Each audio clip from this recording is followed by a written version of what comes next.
You crazy mother.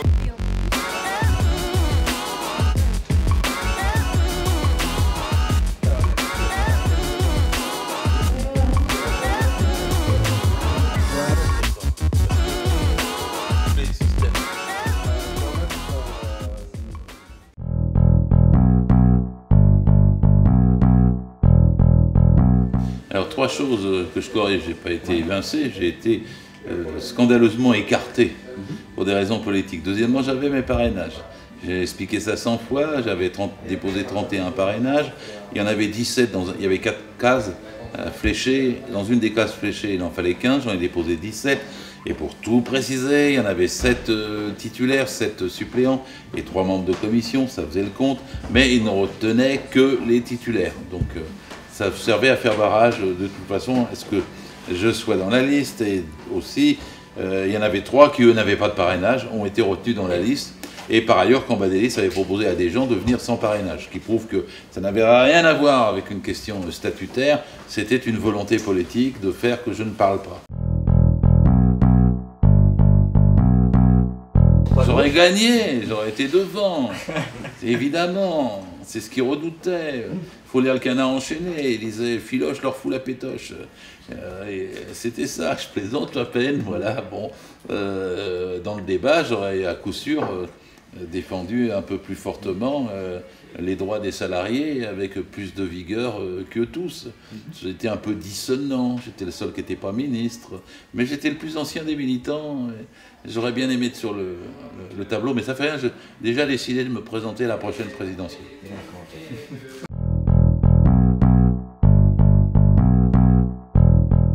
Simplement parce que je milite depuis 53 ans, 54 maintenant cette année, on compte 17. Et au début, quand j'étais très jeune, dans la région rouennaise, j'ai adhéré au Parti communiste, à l'Union des étudiants communistes. Et à l'époque, c'était un peu stalinien, disons-le comme il faut. Et je me suis fait exclure, comme de beaucoup de jeunes à l'époque, un peu avant mai 68 et après 68. Donc j'ai fondé à l'époque les Jeunesses communistes révolutionnaires, la Ligue communiste révolutionnaire. Et pendant une trentaine d'années, vu que je l'avais co-créé, j'y tenais, mais en même temps, j'avais quelque chose qui me revenait toujours dans la tête et qui, pour moi, est toujours déterminant, c'est qu'il fallait l'unité de la gauche. Et j'étais même minoritaire dans l'organisation que j'avais créée à l'époque, parce que j'étais pour l'unité de la gauche. Et donc quand on a décidé qu'on ne pouvait plus, je vous la fais courte, hein, parce qu'il y a la chute du mur de Berlin, hein, en même temps que la fin de la gauche sous Mitterrand, quoi. On est en 93-94. On a pris une décision qui n'est pas individuelle, qui est collective, à l'époque, d'adhérer au Parti socialiste. On l'a fait quand Henri Emmanuelli était premier secrétaire et quand il s'apprêtait à défendre les 35 heures sans perte de salaire, ce qui ensuite a été repris par Lionel Jospin. Et donc nous avons tous adhéré au Parti socialiste. Et je n'ai pas de décision individuelle, moi. Je suis dans un collectif, dans la gauche socialiste, avec une revue qui s'appelle Démocratie et Socialiste, qui existe depuis 24 ans et qui défend une orientation politique. Et nous avons obtenu au dernier congrès quelque chose comme 25 000 voix et 30% des voix. D'ailleurs en coalition avec Benoît Hamon, Marie-Noëlle Lienemann, Arnaud Montebourg et quelques autres encore.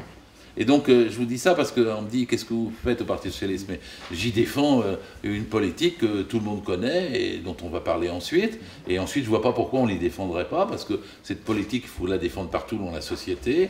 Et ensuite, je ne vois pas pourquoi on me pose la question à moi, parce que les autres partis n'ont pas fait mieux. Si les gens hors du Parti socialiste me disent « J'ai fait mieux que toi », mais je les rejoindrais tout de suite. Par contre, moi, je gagne pas, mais on a progressé. Et vous me posez en plus la question à un moment crucial, puisqu'il se peut qu'en faisant élire Benoît Hamon dimanche 29 janvier, enfin, on batte l'aile droite du Parti socialiste et qu'enfin, le combat qu'on mène depuis 24 ans puisse commencer à aboutir.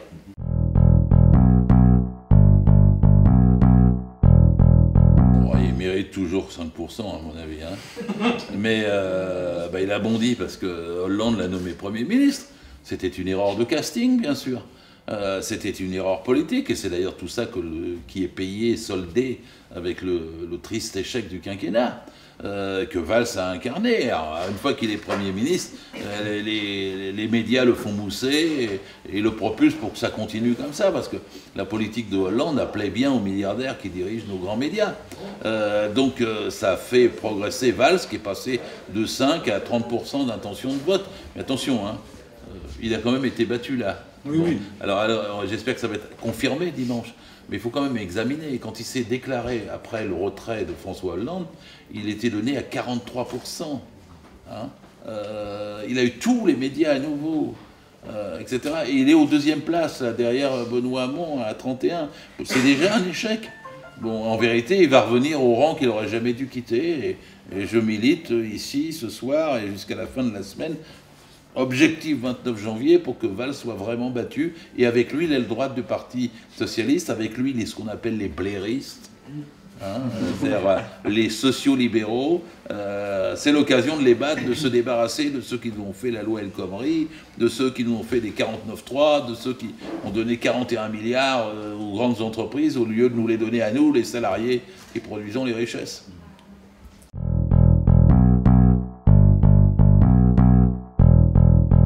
Moi, je suis davantage pour un salaire pour tous, et je suis pour qu'il y ait un travail pour tous. Donc là, on a une nuance qui est intéressante à mettre sur la table. Avec Benoît, lui, il dit que le travail se raréfie. Je suis obligé de vous le dire vite. Moi, je ne le pense pas. Je pense que le travail est une comète en expansion infinie, et qu'il y en a pour tout le monde si on le partage. Et donc, je suis pour le partage du travail, c'est-à-dire pour dire 32 heures. Attention, hein, pour que les gens comprennent bien, un jour, ça sera 28 heures. Un jour, ça sera 24 heures. C'est l'idée générale, au fur et à mesure que les technologies se développent, qu'on est passé de la machinisation, la numérisation, aujourd'hui, en passant par l'informatisation. Est-ce que ça a supprimé des emplois? Non. En France, on est passé de 9 millions de salariés du privé au moment du Front populaire. Aujourd'hui, enfin, à 17 millions et demi. Donc, en vérité, tout ce qui a été moderne n'a pas supprimé d'emplois. Ça a créé de nouveaux emplois. Et ça s'est additionné. Et l'activité humaine crée effectivement de cette façon-là de nouveaux emplois. Donc je ne crois pas que le travail se raréfie. Et ensuite, il y a un problème après qui se pose. C'est là mon point de désaccord avec une certaine forme de présentation du revenu universel, si vous voulez bien m'entendre. C'est que si on dit que le revenu qu'on va donner à ceux qui en ont besoin, les jeunes, et aussi les plus âgés, parce qu'il faut une allocation dépendance, que je n'ai pas le temps d'aborder. S'il faut, on doit le faire, c'est comment il est financé. Ce n'est pas tellement qui finance. Comment? S'il est financé par l'impôt, oui, c'est qui finance? C'est tous ceux qui payent l'impôt. Donc ça devient les salariés qui se payent entre eux un revenu minima, quoi. Mais si les salariés se mettent par l'impôt à se payer entre eux un revenu minima, les patrons, les banquiers, les actionnaires vont dire « T'as déjà 750 €, je t'embauche, je te donne 750, puis tu te débrouilles avec ça pour tout le reste de ta vie. » Et là, je ne suis pas d'accord. Je veux que la protection sociale soit payée par les actionnaires, les rentiers, la rente et la finance et les patrons. Parce que ce que nous avons aujourd'hui, sur la feuille de paye, je trouve que c'est supérieur au revenu universel. Et les gens ne le savent pas bien, ils ne font pas attention, mais il y a le salaire brut et il y a le salaire net. Le salaire net, c'est ce qu'on a pour vivre tout de suite, mais le salaire brut, c'est ce qu'on a pour revivre. C'est-à-dire ce qui vous donne sur la retraite, l'assurance, tout ce que vous voulez, social, chômage, le logement, les enfants et la maladie et l'accident du travail, c'est dans le salaire brut. Et ça, on a réussi à ce que ce soit payé par les patrons. Je veux que ça finisse d'être payé par les patrons. Et si vous me demandiez de quelle philosophie je me relève plutôt, ce ne serait pas de ceux qui ont inventé le salaire revenu universel. Le revenu universel, c'est Milton Friedman, c'est des libéraux. Hein. Même Carlos Ghosn s'est prononcé pour le revenu universel récemment. Et vous prenez la une du Point ou de l'Express avec Franck-Olivier Gisbert, il vous dit qu'il est pour le revenu universel, etc. Alors il faut bien faire attention, c'est une solution libérale pour laquelle je ne suis pas. Et donc je suis pour que ça soit le salaire pour tous. Et Bernard Friot dit des choses très bien. C'est-à-dire que petit à petit, vous réduisez l'activité sur la vie, vous faites la retraite plus tôt, le départ au travail plus tard, et vous augmentez la partie socialisée du salaire, et c'est comme ça qu'à mon sens, on passe au socialisme. Mais si vous faites la méthode inverse, c'est que vous allégez la feuille de paye brute, et que vous dites on va vous donner par fiscalisation un revenu que vous allez vous partager de base, vous avez changé de système, mais pas forcément dans le bon sens, pas forcément dans le sens de prendre au capital.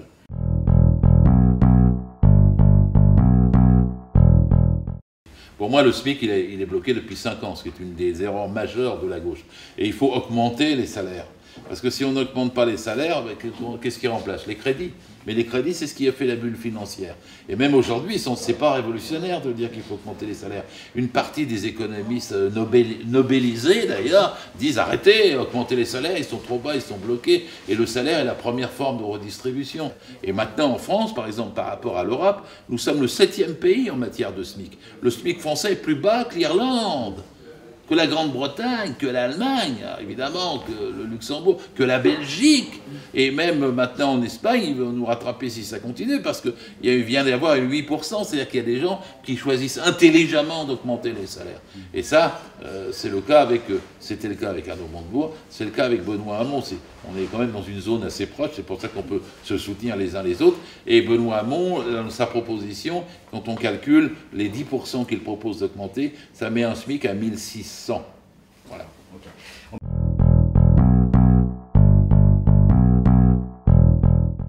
Enfin, d'où ça vient cette histoire? Je veux dire, on peut pas... la dernière fois que le PS s'est présenté à une élection, il a eu 6 millions de voix. C'était au régional du 6 décembre 2015. Ça faisait 66% des voix exprimées. Alors, moi, le PS, il a un passif irrattrapable dans les 5 dernières années. Il a perdu les 5 élections. Enfin, il y a 5 ans, il était le parti majoritaire absolu, c'est-à-dire 2 villes sur 3, 61 départements sur 100, 20 régions sur 22, l'Assemblée, le Sénat pour la première fois depuis 200 ans, et la présidence. Donc, évidemment, il a fondu, puisque la politique de Hollande était tellement mauvaise qu'il a fondu. Mais personne n'a pris sa place. Ni dans les villes, ni dans les régions, ni dans les départements. C'est quand même ça qui compte, à la fois pour gagner une élection présidentielle et pour gouverner un pays, parce qu'il y a toutes les intermédiaires et tout le maillage du territoire qui compte. Bon, le PS n'est pas volatilisé comme ça. Il est sanctionné, ce qui est normal à cause de la politique d'Hollande. Mais si nous, par exemple, avec Benoît Hamon, la gauche socialiste, nous réussissons à gagner l'élection de dimanche, ça change la donne. Parce que c'est plus le PS Hollande, Valls et Macron, c'est le PS traditionnel, un peu de, c'est prétentieux ce que je vais dire, mais de Jaurès qui revient, et un PS de gauche. Bon, et alors Jean-Luc dit, vous n'avez pas le droit de vous présenter. Mais d'où ça vient ça? On est interdit de ces jours là, parce qu'on est gauche socialiste. Alors que justement, nous, on a fait notre boulot, et que dans le Parti socialiste, il se trouve qu'on peut gagner. Il devrait se réjouir, d'abord au lieu de dire vous ne présentez pas, il devrait se réjouir qu'on gagne. Et ensuite, il devrait dire c'est bienvenu, parce qu'il faut additionner des voix. Parce que je sache, même dans les sondages qui le donnent le mieux placé, il est à 12, 13 ou 14%. Mais on ne gagne pas à 14% aujourd'hui. Il faut atteindre 20% pour être au deuxième tour. Plus de 20%. Donc il devrait être réjoui par le fait que Benoît Hamon l'emporte, nous avec, et il devrait dire, comme nous allons lui dire, rencontrons-nous, discutons d'un programme commun. Et que ce programme commun de gouvernement nous permette d'afficher une campagne commune et de trouver une solution pour nous présenter le 23 avril afin de n'être pas battus. Alors, il est apparu presque Jean-Luc, ça m'a étonné, comme s'il souhaitait la victoire de Valls. Enfin, si c'est la victoire de Valls, tout le monde est foutu. Parce que Valls, il n'est pas unitaire, c'est pas compatible avec le reste de la gauche. Donc il se présentera de toute façon, il arrivera à 8, 9, 10%, peut-être dans le meilleur des cas. Mélenchon sera à 14 ou 15 dans ce cas-là. Mais ça fera toujours pas le taf, parce qu'on sera toujours 3e et éliminé à 20 heures. On pleurera, parce qu'on aura le choix entre Fillon et Le Pen. On ne peut éviter ça que si on se met d'accord. Donc moi, je retourne la question. Jean-Luc, au lieu de nous dire vous ne présentez pas, réjouis-toi que nous arrivions la gauche socialiste, discutons ensemble d'un programme commun et discutons même le casting. Parce que qui va être président, qui va être Premier ministre? On est tous pour la 6ème République. On ne veut pas gouverner comme Hollande a gouverné. Donc par conséquent, on peut y arriver.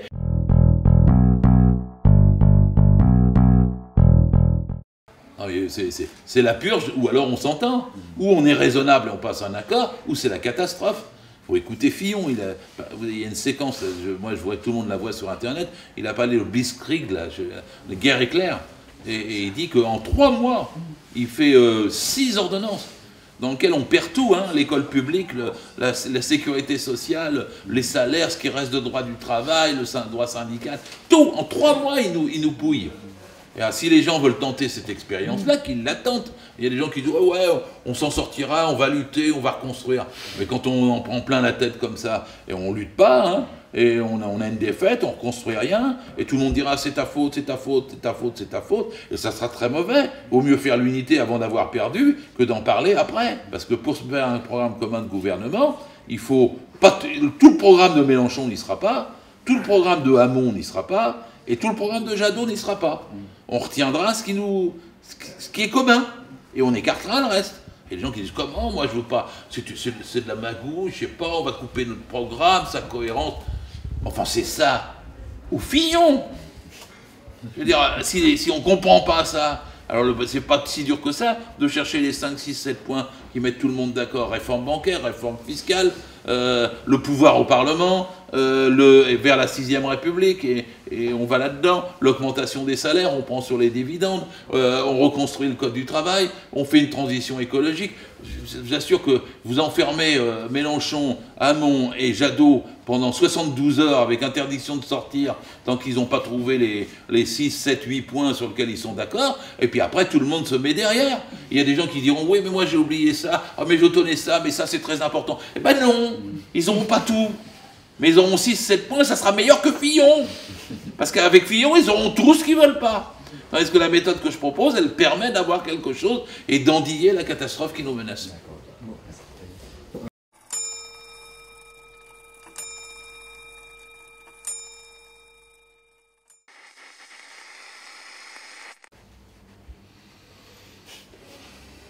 C'est trop long à répondre ça. C'est trop bien.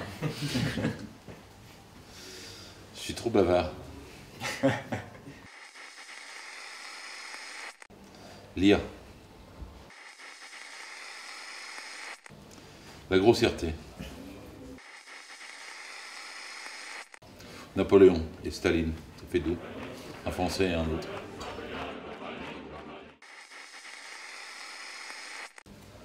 Ma devise à moi, là où il y a, ça pourrait être original, là où il y a une volonté, il y a un chemin. Allez, où on le dit la même. Là où il y a une volonté, il y a un chemin.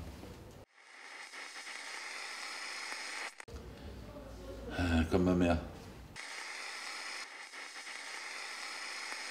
Ah, je suis ciné. J'ai même fâché avec Charlie depuis 2008. Je ne l'achète plus depuis 2008. Et pourtant, je connaissais bien tous ceux qui ont péri dans cette tragédie de l'assassinat. Il y avait des potes très bien. Mais le clash avec Charlie s'est fait quand ils ont exclu Ciné. Et moi, j'ai témoigné pour lui. C'était mon pote Bob Ciné. Donc, de A à Z, je ne suis pas réconcilié. Et à l'époque, l'ami Charb, Ciné disait « Ah, c'est mon fils spirituel », mais après, il ne lui parlait plus jamais parce que Charb l'avait laissé tomber, quoi. Il n'avait pas osé le soutenir contre Val quand ils avaient accusé Ciné d'être odieux, d'être antisémite, comme si Ciné pouvait être comme ça. C'était une patte, cet homme. D'accord, je vous remercie. Je vous en prie. Merci beaucoup. Merci à vous. Désolé pour le retard. Mais non, mais c'est moi.